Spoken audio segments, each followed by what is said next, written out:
Hello students, welcome to Alpine classes. My name is Vatsala Singh. आज के lecture में हम देखेंगे क्लास 11th की इंडियन इकोनॉमी का चैप्टर फर्स्ट का पार्ट 2। ठीक है, इसके पहले लेक्चर में हम लोगों ने क्या पढ़ा था कि कॉलोनियल रूल क्या होता है, स्टैग्नेंट इकोनॉमी क्या होती है, और ब्रिटिश ने किस तरीके से हम लोग को एक्सप्लॉइट किया था। हमारे एग्रीकल्चर पे इंडिपेंडेंस के पहले क्या हालत थी एग्रीकल्चर की, हम लोग को फोर्स किया जा रहा था कि हम लोग कैश क्रॉप्स क्या करें, ग्रो करें, और उसको क्या कर रही थी, वो as a raw material use कर रही थी। ब्रिटिश गवर्नमेंट अपने यहाँ क्या करती थी, उसको एक्सपोर्ट करती थी।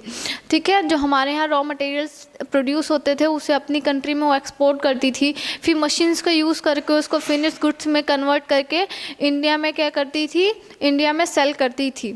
और जो हमारे हैंडीक्राफ्ट्स इंडस्ट्रीज़ थी उस पर भी बहुत बुरा असर पड़ा, क्योंकि उस पर हैवी चार्जेस उन लोग लगाने लगे और अपनी जितने भी इंपोर्ट एक्सपोर्ट थे उसको ड्यूटी फ्री कर दिया उन लोगों ने। और रेलवेज़ लेके आए थे वो लोग ताकि उनके प्रोडक्ट्स ईजिली एक जगह से दूसरी जगह ट्रांसफ़र किए जा सकें, और वो सी रूट के थ्रू भी वो क्या करने लगे, ट्रेड करने लगे। तो ये सब चीज़ें थी जो हम लोगों ने पिछले लेक्चर में पढ़ा। अब इस लेक्चर में हम देखेंगे इकोनॉमिक एक्सप्लॉयटेशन कैसे हुआ इंडिया का। तो अगर हम बात करें इकोनॉमिक एक्सप्लॉयटेशन की, तो हम लोगों ने अभी पढ़ा कि वो हम ब्रिटिश गवर्नमेंट हम लोग को किस लिए फोर्स करती थी कि ताकि हम लोग कैश क्रॉप्स क्या करें, ग्रो करें, यानी कि ऐसे क्रॉप्स ग्रो करें जिससे क्या हो, रॉ मटेरियल का उन लोग यूज़ कर सकें एज अ रॉ मटेरियल और अपनी कंट्री लेके जाते थे। उससे क्या होता था, जो चीज़ें बाहर इंपोर्ट होती हैं, एक्सपोर्ट होती हैं, तो उससे हमें क्या होगा, रेवेन्यू मिलेगा। मतलब कि जब इंडिया कोई चीज़ अपनी कंट्री से बाहर सेल करेगा तो उसको बदले में रेवेन्यू तो मिलेगा ही। तो जब इंडिया सेल करता था तो उसको बहुत ज़्यादा रेवेन्यू मिलता था, बट उस रेवेन्यू का वो यूज़ अपने कंट्री के डेवलपमेंट के लिए नहीं कर पाता था। Due to the export of raw material India has a huge export surplus. ठीक है, एक्सपोर्ट करने की वजह से उसके पास क्या हो गया, ह्यूज एक्सपोर्ट सरप्लस, यानी एक्सपोर्ट की वजह से उसको ज़्यादा रेवेन्यू प्राप्त होती थी। But the amount of export surplus does not give any put to Indian economy. But फिर भी क्या था, जो एक्सपोर्ट सरप्लस था वो इंडियन इकोनॉमी को पुश करने में कोई हेल्प नहीं कर पाया। क्यों? क्योंकि जो सरप्लस था वो ब्रिटिश गवर्नमेंट किस लिए यूज़ करती थी, नॉन डेवलपिंग एक्टिविटीज़ के लिए, जैसे कि to meet expenses of war fought by the British government. अगर ब्रिटिश गवर्नमेंट कोई लड़ाई करती है या युद्ध करती थी तो उसमें जो उसका एक्सपेंसेस होता था उसको मीट करने के लिए वो उस रेवेन्यू का यूज़ किया करती थी। To make payment of office setup of colonial government, और जो ऑफिस सेटअप उन लोगों ने किया हुआ था इंडिया में, उसके जो एक्सपेंसेस थे उसको निकालने के लिए उस रेवेन्यू का यूज़ किया करती थी। To make trade of invisible items, यानी कि सर्विसेज का ट्रेड करने के लिए क्या करती थी वो, जो सरप्लस एक्सपोर्ट सरप्लस था उसका यूज़ करती थी। डेमोग्राफिक कंडीशन में क्या होता है, जैसे कि किसी कंट्री का क्या है, इसमें आता है to study of various aspect of population such as age हो गया, सेक्स हो गया, एजुकेशन हो गया। ये एजुकेशन है, ठीक है, एजुकेशन लेवल किसी कंट्री कैसी है, इनकम लेवल कैसी है, मैरिटल स्टेटस क्या है, बर्थ रेट, डेथ रेट, ये सब किस में आता है, आपका डेमोग्राफिक कंडीशंस में आती है, जिसमें इन सब चीज़ों के बारे में किसी कंट्री के स्टडी किया जाता है। High birth rate and high death rate. अगर हम बात करें कॉलोनियल सिस्टम के बारे में, तो जब हम लोग के यहाँ कॉलोनियल रूल था तो उस टाइम हमारे यहाँ बर्थ रेट भी बहुत ज़्यादा थी और डेथ रेट भी बहुत ज़्यादा हुआ करती थी। बर्थ रेट कैसे मेज़र किया जाता है, birth rate refer to the number of children born per 1000 in a year. पर 1000 इन अ ईयर कितने बच्चे बॉर्न हो रहे हैं, इससे क्या होता है, बर्थ रेट मेज़र किया जाता है। सेम अगर हम बात करें, similarly death rate refer to the number of people dying per 1000 person in a year. पर 1000 एक पर्सन इन ईयर कितने लोग मरते हैं, 1000 पे अगर बात करें तो उसको कम मेज़र किया जाता है। During colonial period both birth rate and death rate are very high. अगर हम बात करें birth rate and death rate की, तो कॉलोनियल पीरियड में बहुत ज़्यादा हुआ करती थी। तो उस टाइम डेथ रेट क्यों ज़्यादा हुआ करती थी, क्योंकि लोगों का क्या था, लोगों को अच्छी हेल्थ केयर फैसिलिटीज़ नहीं मिल पाती थी। अगर लोगों को कोई बीमारी हो जाती थी तो वो उससे मर जाते थे, उसका इलाज या फिर कह सकते हैं आप क्योर उनके पास नहीं था। ना उस टाइम इतनी वैक्सीन्स वगैरह आई थी, तो लोगों को अगर कोई बीमारी हो जाती थी तो लोग उससे ही मर जाते थे। फर्स्ट स्टेज, अगर स्टेजेस ऑफ डेमोग्राफिक ट्रांजिशन की बात करें तो फर्स्ट स्टेज में क्या था, high death rate and high birth rate दोनों था। स्टैग्नेंट इकोनॉमी थी। जब स्टैग्नेंट इकोनॉमी यानी इकोनॉमी बहुत धीरे धीरे रन कर रही है, मतलब बिल्कुल डेवलप नहीं है यहाँ पे, बिल्कुल एकदम समझ सकते हैं आप, बस नाम भर की इकोनॉमी है। तो यहाँ पे स्टैग्नेंट इकोनॉमी थी। और फिर सेकंड स्टेज की बात करें तो हाई बर्थ रेट हो गया था और लो डेथ रेट, यानी कि लोग कम मर रहे थे और उनकी बर्थ रेट क्या हो गई थी, बढ़ गई थी। तो यहाँ इनिशियल स्टेज था ये, ठीक है, मतलब कि अभी डेवलपमेंट थोड़ा थोड़ा होना इंडिया में स्टार्ट हुआ था। सेकेंड स्टेज से बात करें तो ये इनिशियल स्टेज ऑफ डेवलपमेंट थी।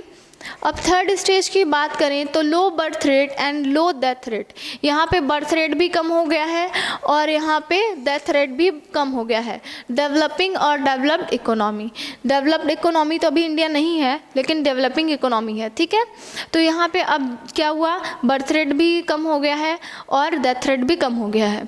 तो यहाँ पे डेवलपिंग इकोनॉमी की तरफ इंडिया क्या कर रही है, बढ़ रही है। लो लिटरेसी रेट, यानी कि साक्षरता बहुत कम थी, यानी कि लोग उस टाइम पढ़े लिखे बहुत कम थे, बहुत कम ही क्या होते थे, लोग पढ़े लिखे पाए जाते थे, ठीक है।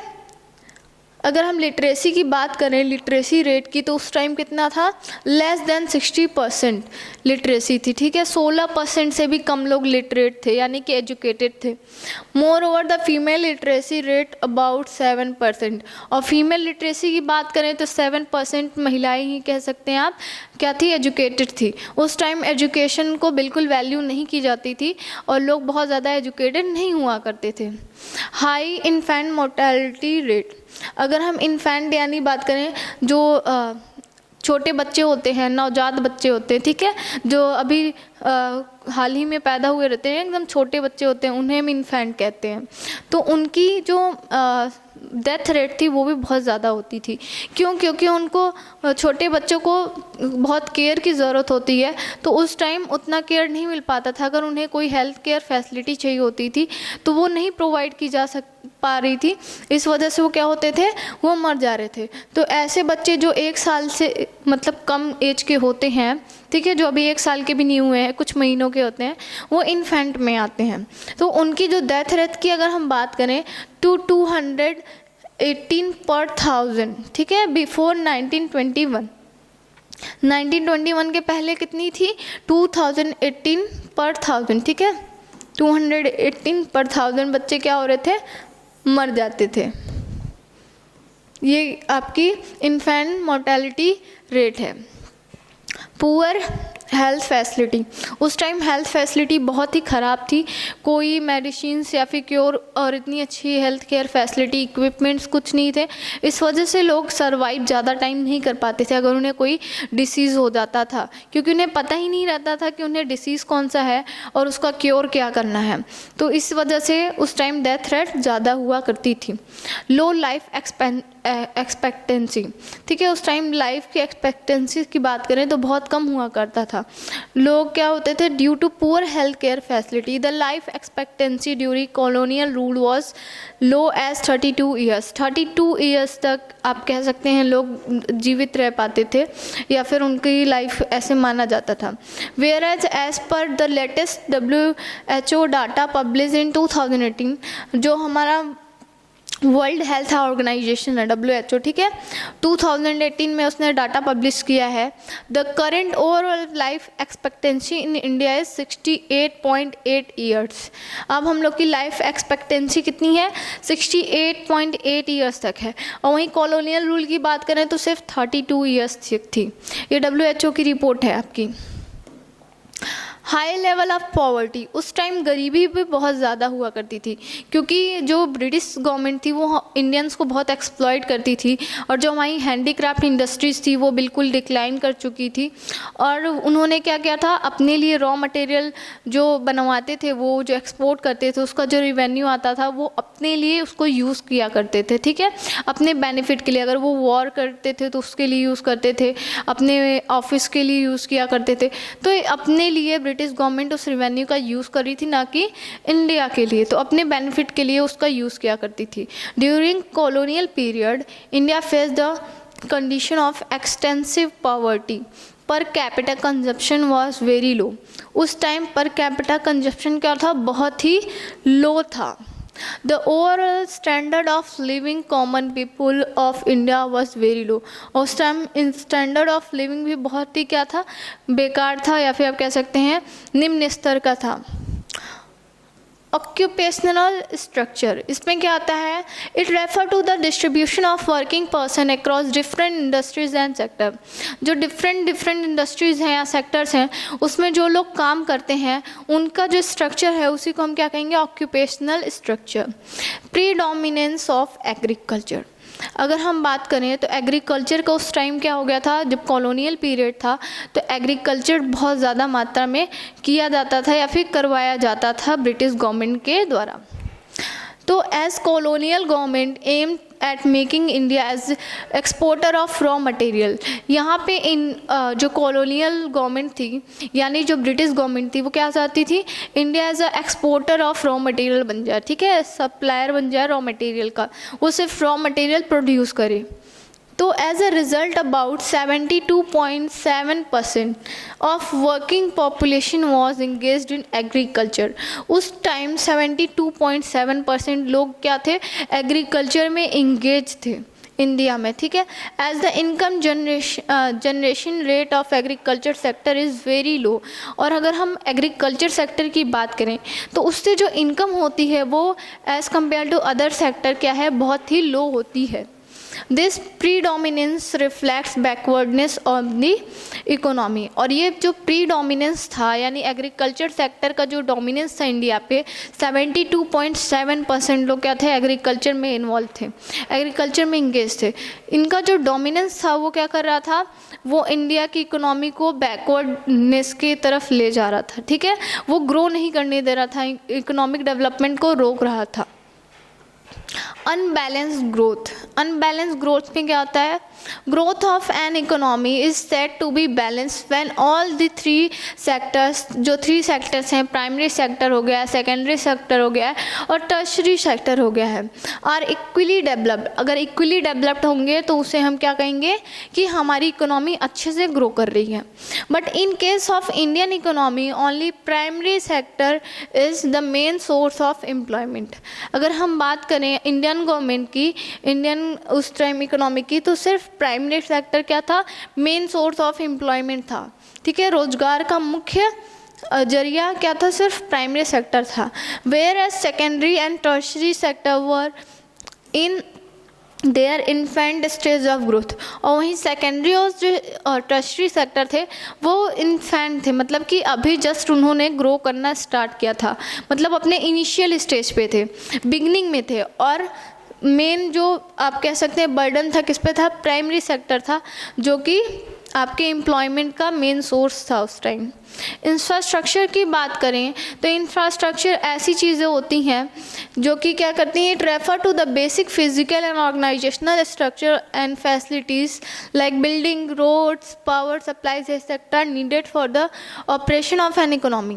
यानी कि एक इकोनॉमी को चलाने के लिए ऐसी फिज़िकल या फिर ऑर्गेनाइजेशनल स्ट्रक्चर या फैसिलिटीज़ जो कि ज़रूरी होती हैं, जैसे बिजली हो गया है, रोड हो गया है, ये सब चीज़ें क्या है किसी इकोनॉमी को रन करने के लिए ज़रूरी होती हैं। अगर किसी कंट्री का ट्रांसपोर्टेशन सिस्टम अच्छा होगा तो वो क्या करेगा, ईज़िली अच्छे से ट्रेड कर पाएगा, एक जगह से दूसरी जगह को चीज़ों को ट्रांसफ़र कर पाएगा, तो उसी कंट्री में जो चीज़ों की कमी है उसको भी वो क्या कर सकता है, पूरा कर सकता है, या तो अपनी कंट्री से बाहर चीज़ चीज़ें सेल कर देगा तो उससे वो रिवेन्यू जनरेट कर सकता है, ठीक है। और जो पावर है यानी कि जो आपकी इलेक्ट्रिसिटी है, सप्लाईज वगैरह हैं, रोड्स हैं, बिल्डिंग्स हैं, डैम्स हैं, ये भी क्या करती हैं, ये भी किसी इकोनॉमी को ग्रो करने में हेल्प करती हैं। तो इंफ्रास्ट्रक्चर डेवलपमेंट होना बहुत ज़रूरी होता है किसी कंट्री का। आपका कंट्री का इंफ्रास्ट्रक्चर जितना अच्छा होगा आपकी कंट्री उतनी ही ज़्यादा क्या होगी, डेवलप होगी। The state of infrastructure was very poor during colonial period. colonial period के टाइम बात करें तो इंफ्रास्ट्रक्चर जो स्ट्रेस था वो क्या था, बहुत ही ख़राब था हम लोग का। Although some efforts were taken by the British government, जबकि कुछ एफर्ट्स जो क्या थे ब्रिटिश गवर्नमेंट ने किया था इंफ्रास्ट्रक्चर को अच्छा बनाने के लिए। लाइक उन्होंने रोड्स बनाने लगे, वो रेलवे को लेके आए थे, तो ये सब कुछ था। तो improve the condition of infrastructure in the economy, railway, port, post, telegraph, roads etcetera, so that it can serve economic benefit to them. But ये ऐसा नहीं था कि वो इंडिया के लिए कुछ करना चाह रहे थे या इंडिया के लोगों के लिए उनको प्यार उमड़ गया था इस वजह से वो रोड्स या फिर रेलवेज बना रहे थे। नहीं, वो अपने क्या कह सकते हैं बेटरमेंट के लिए, अपने फ़ायदे के लिए वो ये सब चीज़ें बनाते थे ताकि उनको वो क्या कर सकें, वो ईज़िली एक जगह से दूसरे जगह अपने गुड्स को ट्रांसफ़र कर सकें। यानी कि इंडिया से जो रॉ मटेरियल है वो ईज़िली ब्रिटेन में भेज सकें ताकि उससे क्या हो सके, उन लोग फिनिश गुड्स में उसको कन्वर्ट करके दूसरी कंट्रीज़ में सेल कर सकें। तो इसलिए उन्होंने क्या किया, इंडिया में इंफ्रास्ट्रक्चर सिस्टम थोड़ा अच्छे किया। The condition of infrastructure was explained here, ठीक है। रेलवे की अगर हम बात करें तो one of the biggest contribution of colonial rule was the introduction of railway in, कितने में आया था रेलवे इंडिया में, 1850 में। ये आपको याद रखना है, 1850 में ब्रिटेन ने क्या किया था, अपने यहाँ इंडिया में रेलवे को इंट्रोड्यूस किया था। It help to remove geographical and cultural barrier in the economy. और ये जो हमारे कल्चरल में जियोग्राफिकल या फिर कल्चरल जो बैरियर्स थे उसको हटाने में क्या हुआ, ये हेल्प किया, सहायक बना। Although the benefit of railway was mostly restricted to Britishers during colonial period, जबकि इसका जो मेन बेनिफिट था, कौन इसका यूज़ कर रहा था, ब्रिटिश गवर्नमेंट ही कर रही थी। But it also help the developing the Indian economy post colonial period. But ये क्या हुआ, इंडिया को भी डेवलपमेंट करने के लिए, इंडियन इकोनॉमी को डेवलप करने में भी एक कहीं ना कहीं रोल प्ले किया था। Roads. The constructions of roads during colonial rule was very limited due to scarcity of fund. उस टाइम क्या था, रोड्स बहुत कम डेवलप हुए क्योंकि हमारे पास इतनी पर्याप्त मात्रा में फंड्स नहीं थे, फंड्स की कमी थी, scarcity of funds. The roads that were built primarily served the interest of mobilizing the army, shifting of raw materials so that they can be transported to Britain via post. तो main यहाँ पे क्या था, यहाँ पे roads भी Britain ने या ब्रिटिश सरकार ने वही बनाए थे जो उसको हेल्प करे, ठीक है, जो उसकी आर्मी को या फिर जो उसके लोग थे उन लोग को एक जगह से दूसरी जगह को शिफ्ट होने के लिए हेल्प कर सके, रॉ मटेरियल को एक जगह से दूसरी जगह ले जाने में हेल्प कर सके। Air and water transport. Air और वाटर ट्रांसपोर्ट क्या होता है, एयर जिससे एयर के थ्रू अगर हम चीज़ें ट्रांसपोर्ट कर रहे हैं, ठीक है, चीज़ें एक जगह से दूसरी जगह एयर के थ्रू जा रही हैं तो एयर ट्रांसपोर्ट हो गया। वाटर यानी सी रूट अगर हम यूज़ कर रहे हैं तो हमारा वाटर ट्रांसपोर्ट हो जाएगा। The colonial government took various measures for developing the ports. Ports क्या है, बंदरगाह, ठीक है, जहाँ पे डॉक्स जो होते हैं, जहाँ पे शिप आके रुकती है वो हमारा पोर्ट होता है। तो पोर्ट्स को डेवलप करने के लिए एंड एयर ट्रांसपोर्ट को डेवलप करने के लिए मेजर्स, कुछ स्टेप्स उन्होंने लिए। But the development was far from satisfactory measures of development. But India के डेवलपमेंट की बात करें तो अभी भी बहुत ही दूर थी। एक सेटिस्फैक्ट्री मेज़र की बात करें तो अभी भी इंडिया बहुत पीछे था डेवलपमेंट के मामले में। कम्युनिकेशन की बात करें, during colonial period post and telegraphs were the most popular mean of communication. उस टाइम पॉपुलर क्या थे, किसके थ्रू आपका कह सकते हैं कम्युनिकेशन होता था, तो पोस्ट के थ्रू होता था या टेलीग्राफ्स के थ्रू क्या होता था, कम्युनिकेशन होता था। ये उस time popular mean of communication थे, कम्युनिकेशन का मुख्य साधन थे। The system of electric was introduced at a high cost to serve the purpose of maintaining law and orders. और जो इलेक्ट्रिक आपका कम्युनिकेशन था वो बहुत ही उस टाइम हाई कॉस्ट उसका आता था, और ये किस लिए यूज़ किया जाता था, ताकि लॉ और ऑर्डर्स को मेंटेन किया जा सके, जो कि ब्रिटेन या फिर आप कह सकते हैं कॉलोनियल गवर्नमेंट के द्वारा बनाए जाते थे। उन लॉ ऑर्डर्स को मेंटेन करने के लिए इलेक्ट्रिक सिस्टम का यूज़ होता था। Despite serving a useful public purpose, the postal service remain although इनएडिक्वेट। और उस टाइम पोस्टल सर्विस भी उतनी अच्छी नहीं थी, अगर बात करें हमें अगर पब्लिक पर्पस से यूज़ करने की। तो positive contribution of British rule, अगर हम ब्रिटिश रूल की बात करें या ब्रिटिश गवर्नमेंट की बात करें तो उसके पॉजिटिव कंट्रीब्यूशंस क्या थे इंडिया के लिए। तो पहले क्या, इंट्रोडक्शन ऑफ रेलवे, ठीक है। तो रेलवे को इंट्रोड्यूस किया था, कब किया था, 1850 में, ठीक है। तो ब्रिटिश गवर्नमेंट ने क्या किया, रेलवे को इंट्रोड्यूस किया। The first and the most efficient contribution was the introduction of railway, ठीक है, introduction of railway in India. Britisher introduce railway so that they can transport their products and the raw material easily from one place to another, but in post-colonial period railway turned out to be key factor of the economy. अगर हम बात करें तो Britain ने किस लिए बनाया था, ब्रिटिश गवर्नमेंट ने यहाँ पे रेलवे क्यों लाया था, ताकि वो जो रॉ मटेरियल है उसको ईजिली वो ब्रिटेन में क्या कर सकें, ट्रांसफ़र कर सकें, और वहाँ से जो गुड्स हैं उसको यहाँ पे ला सकें इंडिया में। तो इसलिए उन्होंने रेलवे को इंट्रोड्यूस किया था। बट आज़ादी की बात करें उसके बाद हम लोग को रेलवे क्या किया, हमारे इकोनॉमिक डेवलपमेंट में बहुत ही अहम भूमिका निभाया या मुख्य रोल क्या कह सकते हैं प्ले किया। कॉमर्शलाइजेशन ऑफ एग्रीकल्चर, और उस टाइम हमें पता चला कि हमें रॉ मटेरियल का यूज़ करके हमें फिनिश गुड्स बनाना होता है और हम इस तरीके से अपने प्रोडक्ट्स को बाहर कंट्री में सेल कर सकते हैं। तो मतलब कि एग्रीकल्चर को कॉमर्शलाइजेशन करने में भी एक हेल्प किया। Under pre colonial period farmer grow crop just to sustain themselves and other people of the village, मतलब खुद के लिए वो क्या करते थे, खुद के पालन के लिए विलेजर्स जो थे, फार्मर्स थे, वो क्या करते थे, क्रॉप्स ग्रो करते थे। But force commercialisation of agriculture under colonial rule bring new opportunities for farmers in the market. पहले वो खुद के खाने के लिए जो बार्टर सिस्टम था उसमें क्या होता था, खुद के यूज़ के लिए वो फूड्स को ही क्या करते थे, ग्रो किया करते थे।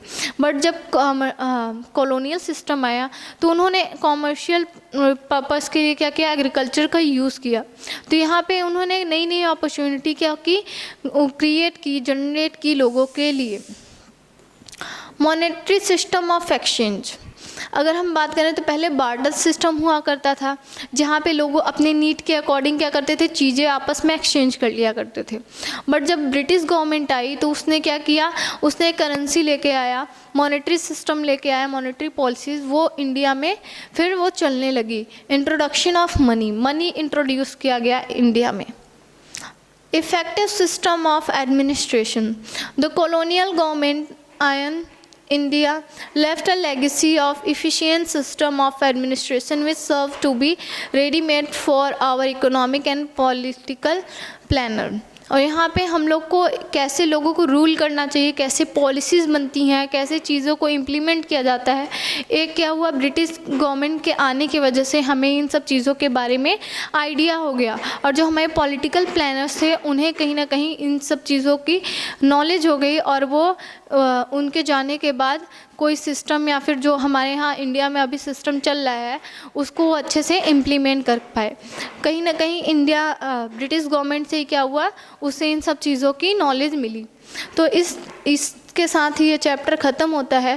तो ये समरी थी कि हम लोगों ने इस चैप्टर में क्या क्या पढ़ा। Colonial rule, stagnant economy, features of Indian economy before colonial rule, agriculture sector at the eve of independence, zamindari system पढ़ा, commercialisation of agriculture, low level of productivity, high degree of uncertainty, industrial sector of on the eve of independence, decline of handicraft and industries, discriminatory tariff policies, lack of capital goods industries, change in pattern of demand, negative effect of railways, foreign trade, exporters of primary products and importers of finished goods, monopoly control on the trade by Britishers, economic exploitation, demographic conditions, high birth rate and death rate। तो ये सब चीज़ें हम लोगों ने पढ़ा। लो literacy rate, high infant mortality rate, poor health facilities, low life expectancy, high level of poverty, occupational structure, infrastructure, positive contribution of British rule. तो इस लेक्चर में इतना ही। इसके साथ ये फर्स्ट चैप्टर जो है आपका क्लास 12th का इंडियन इकोनॉमी का ख़त्म होता है। तो इसको आप अच्छे से पढ़ लीजिए एक बार, और इसमें जो मेन पॉइंट्स हैं उसको अपने नोटबुक में लिख के रिवाइज करते रहिए। Thank you.